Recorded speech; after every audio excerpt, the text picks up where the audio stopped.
Hi, everyone, and welcome to First Things First. How are you, Nick? I'm great. Just like to throw them off every once in a while. Not only is your hair growing, now you got a little something going to the side. We're not quite European. You're going across the Atlantic, but you're not a European soccer player yet. We like it though. Look, it looks the people so spoke. The streets are talking, Nick. Nick, you look good. We are complimenting you. I like the look. You look. I'll give you both. Say the amount of money if we can talk basketball right now. Anything other than this. All right. How about I tell you what's on the show? Hall of Famer Chris Carter, our NBA guy with great hair, Nick Wright. I'm just kind of hair Jenna Wolf. Here we go. Big show today. Well, first of all, we will talk some football. Big Ben admits he did lack some leadership last season. We will talk some basketball because the Warriors say Kevin Durant will be back for the finals. But we will start with the Eastern Conference Finals. Game 4, Bucks, Raptors. Hey, remember when this was Milwaukee's series to lose? Not anymore. This one's up for grabs now.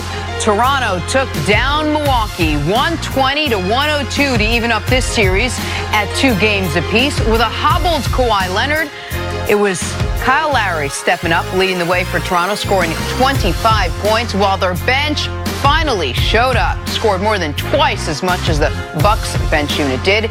This series now shifts back to Milwaukee for Game 5 on Thursday night. Kawhi Leonard kicking off our post-game reaction. I feel good. Keep going and keep fighting. We have a chance to, make history. This is one of the nights that, we knew Kawhi was a little bit limited, and we had to come out and be aggressive for him. And the great thing about having him on your team is he still gets all the attention. And we fed off of that, drive, kick, swing. He gets in the lane, kick out, and, that's the benefit of having a superstar like him on the team. Still got to get better. And I'm sticking that game plan. Just gotta play with more energy, execute better. But our feeling is the same. It doesn't change. They did their job. They protected the home, and we gotta do our job now.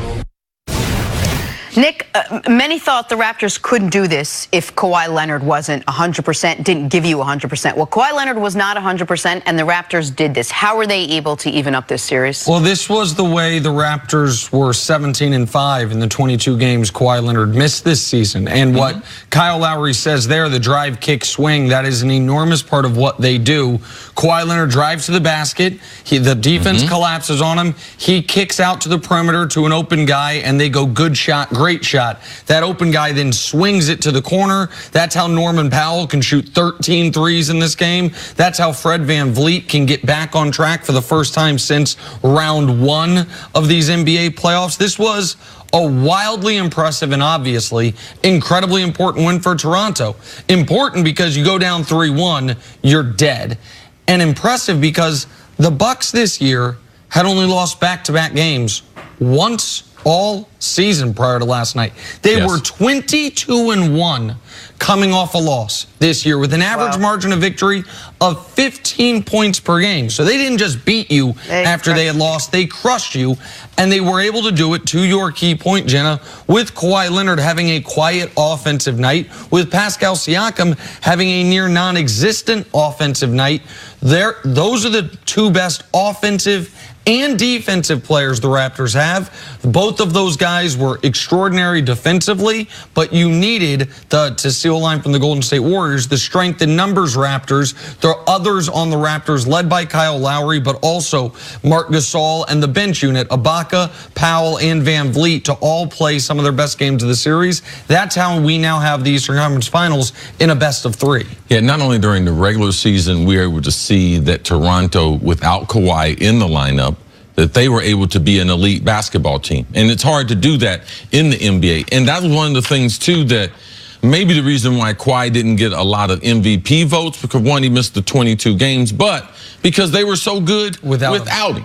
Now in the playoffs, 3 games, he scored less than 25 points. All those games, though, ironically, they've won because the team, the others, have made great contributions. Kyle Lowry stepping up, and I like what he said in the soundbite there, where he talked about, we knew going into the game. Kawhi's not injured, but we knew after playing those 52 minutes, most of his career, he wasn't going to have the type of energy. Now, the amazing thing about Kawhi was the energy and the injury didn't suffer on the defensive end because he was still excellent. He sacrificed that on the offensive end, but Kyle Lowry knew that going into the game. Van Fleet, people had talked about for a long time how bad he was shooting.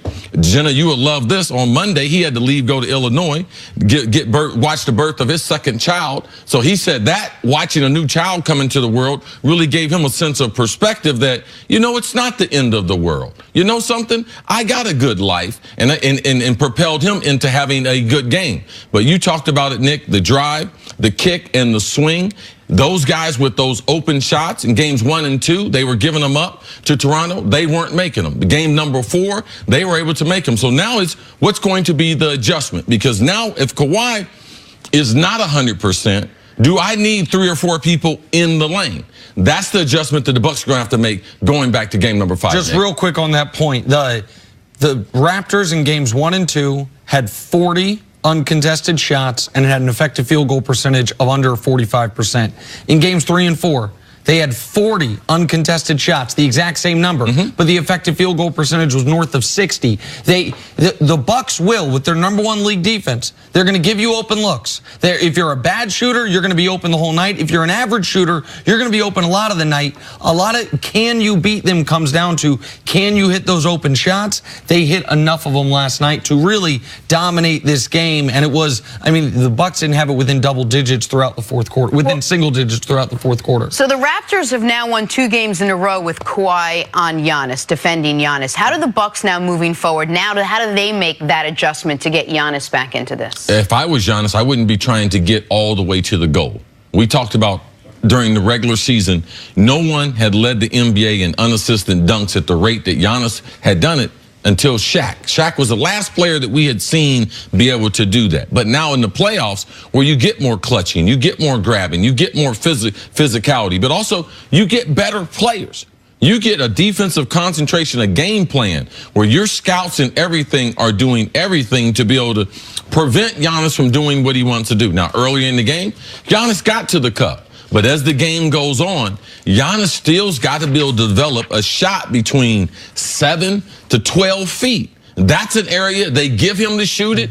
He won't shoot it right now. And so that's a problem because Kawhi is not going to let him run him over. Kawhi, great anticipation, always keeps his chest right in front of him and has been a problem, has been the best defender. And there have been a lot of defenders that have guarded Giannis throughout the playoffs. But from a shooting standpoint, no one has given Giannis more problems than Kawhi has. And this is, I mean, by the way, nobody gives LeBron more problems than Kawhi. Nobody gives Durant more problems than Kawhi. This is where Kawhi, what has catapulted Kawhi into best player alive discussion is the evolution offensively, because he has been this level defender when healthy for the last 5 years, ever since he won finals MVP and maybe before that. To answer your question, Jenna, this is gut check time now for the Milwaukee Bucks.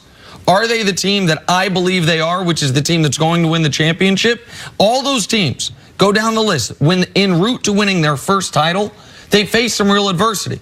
The Warriors, when this whole thing began, Round 1 against Memphis, down 2-1. Tony Allen's ruining them. The Cavs, when they won their title, they 2-2 with this very same Toronto team, losing 2 in Toronto. You can go back as far as you want. The Heat down 3-2 to Boston. Real, after losing the finals, real adversity. Will Milwaukee respond to it? Because, Chris, this is the first adversity they've had all year. Yes. They've had no significant injuries. They haven't had a single 3-game losing streak all year, just their second 2-game losing streak. How do they respond to their first taste of adversity of the season? All right, we'll find out Game 5 Thursday night from Milwaukee, but we got ourselves a series in the East. Coming up now, we'll go to the West. Could KD pick LA over New York?